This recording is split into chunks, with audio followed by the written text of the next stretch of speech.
Hello everyone, welcome back to our channel. Minahil, Nazia. Reaction.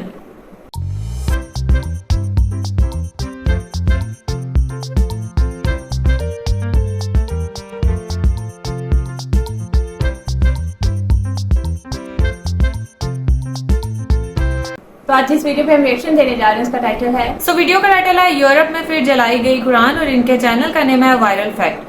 आज हम लोग इस वीडियो पे रिएक्शन करने जा रहे हैं। वीडियो का लिंक और टाइटल आपको मिल जाएगा डिस्क्रिप्शन बॉक्स में। और अगर आप हमारे चैनल पे नहीं तो जल्दी से सब्सक्राइब करें, ज्यादा से ज्यादा फ्रेंड्स और फैमिली के साथ शेयर करें। जल्दी से बढ़ते हैं वीडियो की जानिब और देख लेते हैं ये वीडियो। एक दफा फिर कुरान को जलाया जाएगा, एक दफा फिर वही वाकया दोहराए जाने की पूरी तैयारी कर ली गई है और हुकूमत वही है, स्वीडन की हुकूमत है। इन्होंने अब फिर से स्वीडन में इराक की एम्बेसी के सामने कुरान को जलाना था और साथ इराक के झंडे को भी जलाना था। मैं सवाल मेरा ये है कि ये स्वीडन गवर्नमेंट को प्रॉब्लम क्या है?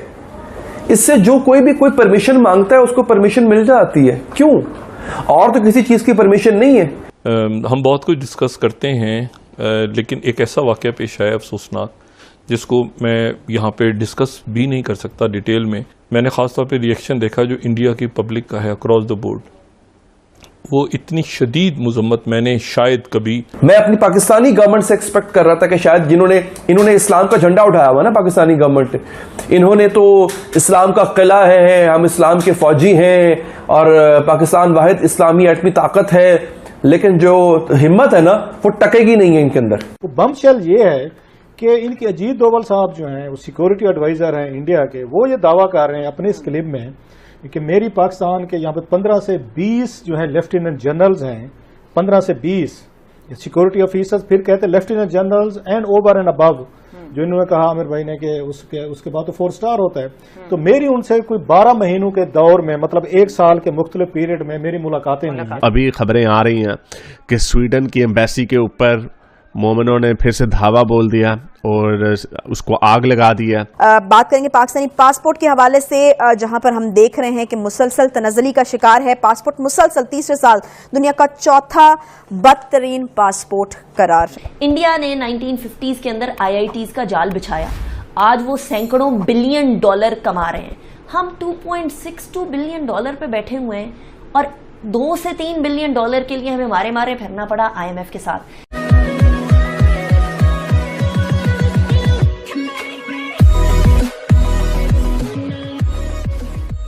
नमस्कार दोस्तों, अब यहाँ पर बात हो रही है कि भाई कुरान वाली सिचुएशन की बात हो रही है कि स्वीडन के अंदर जो पिछले दिनों कुरान जलाई गई थी, तो यहाँ पर ये बात हो रही है कि आखिरकार सिचुएशन ऐसी हो क्यों रही है और स्वीडन की गवर्नमेंट इस टाइप की परमिशन दे क्यों रही है।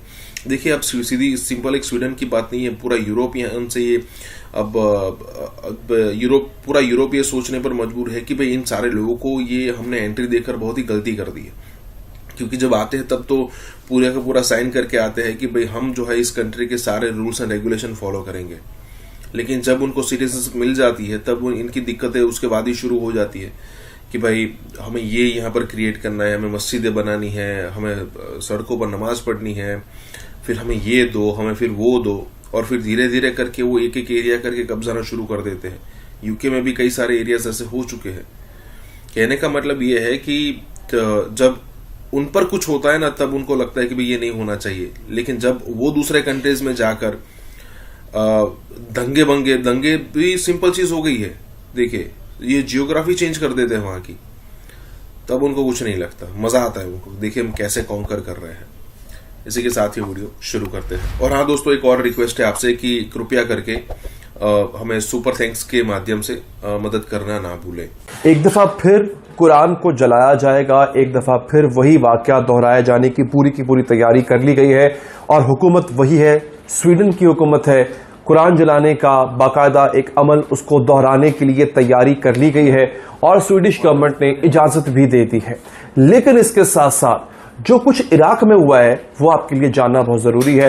इराक में बाकायदा तौर पे अपने तमाम तर ताल्लुकात स्वीडन से खत्म कर लिए।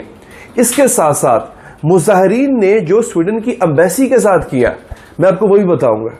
लेकिन नाज़रीन, सबसे फोरमोस्ट खबर है वो ये है कि स्वीडन ने ये इजाजत दी क्यों है। मैं सवाल मेरा ये है कि ये स्वीडन गवर्नमेंट को प्रॉब्लम क्या है? इससे जो कोई परमिशन मांगता है उसको परमिशन मिल जाती है, क्यों? اور تو کسی چیز کی پرمیشن نہیں ہے یہاں پہ. کہو نا تم اگر یہودیوں کے اوپر جو کچھ ہوا دوسری جنگ عظیم میں, اس پہ بات کرنے کی پرمیشن آپ ان سے مانگ کے دیکھیں, آپ کا جینا محال کر دیں گے یہ لوگ. میں اپنی پاکستانی گورنمنٹ سے ایکسپیکٹ کر رہا تھا کہ شاید انہوں نے اسلام کا جھنڈا اٹھایا ہوا نا پاکستانی گورنمنٹ نے, انہوں نے تو اسلام کا قلعہ ہے, ہم اسلام کے فوجی ہیں اور پاکستان واحد اسلامی ایٹمی طاقت ہے, لیکن جو ہمت ہے نا وہ ٹکے گی نہیں ہے ان کے اندر. وہ ہمت دکھائیے عراقی گورنمنٹ نے. انہوں نے کیا کیا, الجزیرہ اس کو رپورٹ کر رہا ہے ناظرین, وہ کہہ رہا ہے جناب, الجزیرہ کہہ رہا ہے کہ عراقی prime minister Mohammed Shia al-Sudani, he also recalled his country's charged the affairs in Sweden. Iraq has expelled the Swedish ambassador only hours after Iraqi protesters, angered by the burning of copies of the Quran in Sweden, stormed the Swedish embassy in central Baghdad, scaling the walls of the compound and setting it on fire. جیسے ہی حکومت عراق نے دیکھا کہ جو احتجاج کرنے والے ہیں وہ آپے سے باہر ہو رہے ہیں, ان کا غصہ ٹھنڈا نہیں ہو رہا اور وہ بڑھ رہے ہیں سویڈش ایمبیسی کی طرف, انہوں نے کیا کیا, انہوں نے عراق نے سویڈن کے ایمبیسڈر کو نکال دیا ملک سے, سویڈش ایمبیسی بند کر دی, اپنا بندہ جو بھیجا ہوا تھا انہوں نے سویڈن میں, یعنی کہ اپنا جو سفیر بھیجا ہوا تھا سویڈن میں, اس کو واپس بلا لیا اور ملک کے سویڈن سے ہر قسم کے تعلقات منقطع کر دیے, ختم کر دیے. یہ میں آپ کو عراق کی بات بتا رہا ہوں, ایک لٹا پھٹا, ایک جنگ زدہ ملک, ایک غریب ملک, پاکستان سے کئی گنا زیادہ غریب ہے عراق اس وقت. ویسے اس کے پاس آئل کی دولت, تیل کی دولت بے شمار ہے, لیکن وہی نا وہاں پہ حالات ٹھیک نہیں ہیں, تو غریب ملک ہے. اس ملک نے اتنی جرت کی ہے, اس نے کہا جناب ختم, کوئی تعلقات نہیں. اور کیوں؟ کیونکہ انہوں نے کہا عوام کی سننی پڑے گی ہمیں. عوام احتجاج کر رہی تھی, عوام کا مطالبہ تھا کہ آپ ختم کریں. پھر جب ہمارے ہاں یہاں پہ آپ کو یاد ہوگا جب آقا صلی اللہ علیہ وآلہ وسلم کی شان میں گستاخیاں ہوئی ہیں, تب احتجاج کرنے والے لوگ نکلے. انہوں نے کیا مطالبہ کیا تھا؟ تحریک لبیک نے کیا مطالبہ؟ یہ مطالبہ کیا تھا نا کہ آپ سفیر کو باہر کریں. ہم نے نہیں کیا, ہم نے اپنے بندے مروا دیے لڑائی جھگڑوں میں, ہم نے احتجاج تک نہیں کیا اس حکومت سے, فرانس کی حکومت سے. اور آپ کو یاد ہوگا ابھی فرانس کی گورنمنٹ سے جا کے منتے کر کے آئے کہ IMF سے بات کریں, ہمیں پیسے دے, اور مل بھی گئے. ہمیں شہباز شریف صاحب ملاقات کرنے گئے تھے فرانس کے صدر سے. یہ تو ہمارا حال ہے. ہم نے بیسکلی ان سے سیکھنا ہے. سو ویڈیو ہم لوگوں نے واچ کی, اور مطلب یورپ میں سویڈن کا ہم پہلے بھی کافی مطلب سنتے رہتے ہیں, سویڈن اور ڈنمارک جو ہے نا وہ اس طرح کے کاموں میں بڑا آگے رہتا ہے. تو مطلب جیسے واقعی یہ بات ہے کہ ہم پاکستان جو ہے وہ پہلا اسلامی ملک ہے جس کے پاس ایٹمی ہتھیار ہے, تو پھر بھی وہ اس کو مطلب اس طرح کے کاموں میں کیوں نہیں یوٹیلائز جو ہے نا وہ لے کر لاتا. ابھی جیسے انہوں نے بات کی نا کہ جیسے پاکستانی جو ہیں وہ دوسرے ملکوں میں جاتے ہیں, جیسے انہوں نے امریکہ کی شاید بات کی اور ایک اور ملک کی بات کی کہ وہاں پر جاتے ہیں پھر اپنے ڈیرے جمانے شروع کر دیتے ہیں نا, اس ٹائپ کی انہوں نے بات کی کہ پھر وہ وہاں پر صرف جاتے ہی نہیں ہیں, وہ یہ بھی کہتے ہیں کہ ہمارے یہاں پر مسجدیں ہوں, یہ ہوں, وہ. تو میں اس کے بارے میں یہ کہوں گی کہ دیکھو ہم لوگ کا پوائنٹ آف ویو جو ہے نا, اگر آپ لوگ ہمارے ویورز ہیں ہماری شروع سے ویڈیوز واچ کریں, آپ لوگوں کو پتا ہوگا کہ جب UAE میں بھی ٹیمپل بنا تھا تب بھی ہم لوگوں نے یہی کہا تھا کہ بھئی وہاں کے جو باسی ہیں, جو وہاں پر رہتے ہیں, جو اتنے عرصے سے وہاں پر رہ رہے ہیں, بے شک وہ انڈینز ہیں جو بھی ہیں, لیکن وہاں پر رہ رہے ہیں نا, تو ان کو بھی اپنی ورشپ کرنے کا اسی طریقے سے حق ہے جیسے وہاں کے لوگوں کو ہے.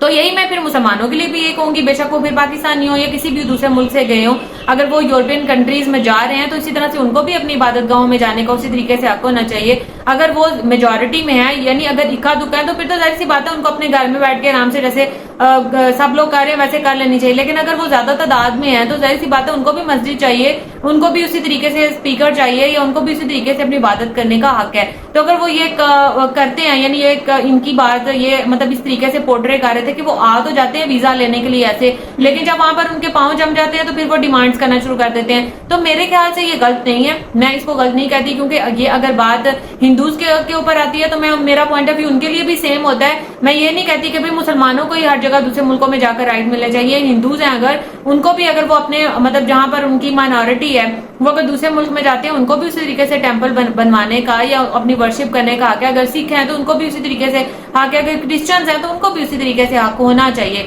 سب کو اپنی عبادت گاہوں میں جانے کا یا بنوانے کا, اگر تو وہ حکومت سے ظاہر سی بات ہے حکومت سے مدد لے کے تو پھر ہی انہوں نے کرنا ہے نا. اب نہ تو سرزمین ان کی ہے, نہ ملک ان کا ہے, تو جب تک حکومت اس پہ اگری نہیں ہوگی تو پھر وہ کیسے خود سے تو وہ مسجد وغیرہ وہاں پر نہیں بنوا سکتے. तो ये मेरे ख्याल से हुकूमत को भी सोचना चाहिए। अब इस जो है वो यहाँ पर आकर फिर मैं वही कहूंगी कि पाकिस्तान जो है अकेला पाकिस्तान क्या करे, बाकी जितनी भी इस्लामिक कंट्रीज हैं उनको भी, जैसे इराक ने उनके साथ कम्प्लीटली बायकॉट कर दिया, जैसे उन्होंने कहा कि वो हालांकि पाकिस्तान से भी गरीब मुल्क है लेकिन उसने कम्प्लीटली उसके साथ बायकॉट कर दिया कि भाई इनके साथ हमारी बन ही नहीं रही है। तो फिर आप लोगों को भी, मुसलमानों को भी चाहिए कि ऐसे मुल्क में जाना ही क्यों, या तो ये इनका ये इरादा है कि भाई हमने जाना है उस मुल्क में, यूरोपियन कंट्रीज में, वहां पे हम लोगों ने अपनी तादाद बढ़ानी है। अगर तो ये इनका इरादा है, मेरे ख्याल से ये भी गलत है, इस तरह नहीं होना चाहिए। आप जो है वो सिंपली मतलब उन जगहों पे मेरा तो ये ख्याल है कि जाना नहीं चाहिए। जब ये स्वीडन और डेनमार्क का इतनी बार ही हो चुका है ना, इतनी बार हो चुका है, इनको कितनी बार जो है ना वो कहना है और क्या ही इनके साथ करना है। मेरे ख्याल से तो या तो सीधा इनके साथ फिर वही वाली बात के या तो बायकॉट कर दो या फिर दूसरे तरीके से जो न्यू तरीका है, एटमी तरीका, उस तरीके से फिर इनको समझाओ तो ये समझेंगे। मतलब दूसरों की जो है वो क्या उसको कहना चाहिए कि इबादतगाहों के बारे में या दूसरों की हसास रिलीजियस चीजों के बारे में इनको ये ऐसे खाके बनाते हैं और फिर उनको जलाते हैं कुरान। तो ये कोई मामूली बात नहीं है, ये आप जो है वो दूसरों के जज्बात को ठेस पहुंचा रहे हो, सिर्फ पाकिस्तानियों के नहीं, जितने भी इस्लामिक कंट्रीज हैं सबको। मेरे ख्याल से सब इस्लामिक कंट्रीज को इस एक स्टेप पे इकट्ठा होना चाहिए और इसके जो है ना जरूर इसके खिलाफ कोई स्टेप लेना चाहिए। बिल्कुल। अच्छा, अगर हम बात करें ना इंसानियत की, तो सबसे ज्यादा जो है ना इससे सबसे बढ़ के आगे जो है ना वो यूरोपियन कंट्रीज है, जितनी भी बाहर की कंट्रीज है ना वो आगे थी। वो कहते हैं कि हमसे बड़ा इंसानियत है, वो जानवरों से इतना प्यार करते हैं, उनके बारे में, उनके एक एक छोटी चीज के बारे में कि यार इनको कोई तकलीफ ना पहुंचे। तो जब आप इंसानियत की यहाँ इतने हकूक की बात करते हो ना, तो फिर आपको ये भी सोचना चाहिए। मुझे समझ नहीं आ रही कि यार स्वीडन ने जो है वो कुरान जलाने की परमिशन ही दे दी कि ठीक है आप जला लो। आप फिर मेरे ख्याल से आप लोगों को ये बात ही नहीं करनी चाहिए। आपको हर एक को पता है, जैसे हमें पता है कि यार हिंदुओं की जो है वो मुकद्दस चीजें क्या है या यहूदियों की मुकद्दस चीजें क्या है, तो हम कभी भी जो है वो किसी से ढकी छुपी बात तो है ही नहीं कि कुरान हमारे लिए क्या मायने रखती है, और आप उस चीज को जलाने की जो है वो इजाजत दे रहे हो। और मैं भी इनकी जो एंकर थे हैदर, मैं भी इनकी बात से बिल्कुल 100% एग्री करती हूँ कि अगर हम इराक का सुनते हैं तो हम ये कहते हैं कि यार बहुत ही गरीब मुल्क है, लेकिन देखो उन्होंने अपनी आवाम की खातिर कि यार अगर हम ये काम नहीं करेंगे तो आवाम जो है वो एहतजाज करेगी। उन्होंने आवाम की खातिर जो है, और करना भी चाहिए, बेशक आवाम करे या न करे, आप एक इस्लामिक कंट्री हो, अपनी मुकद्दस किताबों की अगर लिए या किसी भी चीज के लिए, रिलीजियस चीज के लिए अगर आप लोग स्टैंड नहीं लोगे तो बाकी कोई भी नहीं लेगा। तो उन्होंने जो है वहां से अपना सफीर बना लिया और फिर यहाँ से उनकी एम्बेसी बंद कर दी, उनके सफीर को वापस भेज दिया। चलो अगर पाकिस्तानी जो है वो इतना नहीं कर सकते, जैसे उन्होंने कहा कि जब फ्रांस के दफा हुआ था तब भी लोगों ने बहुत एहतजाज किया कि आप वहां से अपना, इन्होंने अपने बंदे बुलवा लिए लेकिन यहाँ से उनके सफीर को जो है वो बाहर नहीं निकाला। इतनी तो आप लोगों में वाकई इन्होंने कहा कि हिम्मत नहीं है, औकात नहीं है कि आप ये स्टेप उठा सको। लेकिन मुझे याद है कि जब डेनमार्क में हुआ था ना, इन्होंने नबी पाक के जब खाके बनाए थे, लोगों ने जो है वो डेनमार्क की चीजों को जो है वो बाइकआउट कर दिया था कि हम इनकी चीजें जो है वो यूज नहीं करेंगे। और अभी जैसे इसराइल और फलस्तीन का हो रहा था, लोगों ने काफी सारी इसराइल की चीजों को जो है वो बैन कर दिया है। तो अगर आप इतना ही स्टेप उठा लो कि यार जो स्वीडन की मेड इन स्वीडन चीजें हैं उनको बैन कर दो या आप वहां पे जाना बंद कर दो, तो मेरे ख्याल से कुछ ना कुछ उनको भी फर्क पड़ेगा कि यार काफी सारी, अगर तमाम इस्लामिक कंट्रीज जो है वो ये स्टैंड ले लेके यार हमने इनकी कंट्री में नहीं जाना या हमने इनकी कोई जो है वो मेड इन स्वीडन कोई चीज यूज नहीं करनी, तो इससे उनकी इकोनॉमी पे भी फर्क पड़ेगा। तो अगर आप उनके सफीरों को या उनकी एम्बेसी नहीं बंद कर सकते तो इतना तो स्टैंड आप ले ही सकते हो। तो और अगर हम ये काम करेंगे तो मेरे ख्याल से फिर बाकी लोग, अभी स्वीडन ने किया, डेनमार्क ने किया, फ्रांस ने किया, फिर ऐसा ऐसा ये जो है पूरी यूरोपियन कंट्रीज में जो है वो फैलना शुरू हो जाएगा। और फिर इनको यही होगा कि यार ये लोग तो अपने लिए स्टैंड ले नहीं रहे, तो अगर हम कुछ जला भी दें या कोई खाके भी बना दे तो उन लोगों को कोई फर्क नहीं पड़ने वाला। और वाकई जैसे आपने कहा कि जितनी भी इस्लामिक कंट्रीज है उनको स्टैंड लेना चाहिए। ऐसे एटमी हथियार बनाने का मेरे से कोई फायदा नहीं है कि जब आप उनका जो है वो यूज भी ना करो। सो ये था हमारा रिएक्शन, होप सबको अच्छा लगा होगा। अगर अच्छा लगा है तो वीडियो को लाइक कर दें और चैनल को भी सब्सक्राइब कर दें जो लोग चैनल पर नए हैं। तो मिलेंगे आपसे नेक्स्ट रिएक्शन वीडियो के साथ, तब तक हमें दें इजाजत। अल्लाह हाफिज।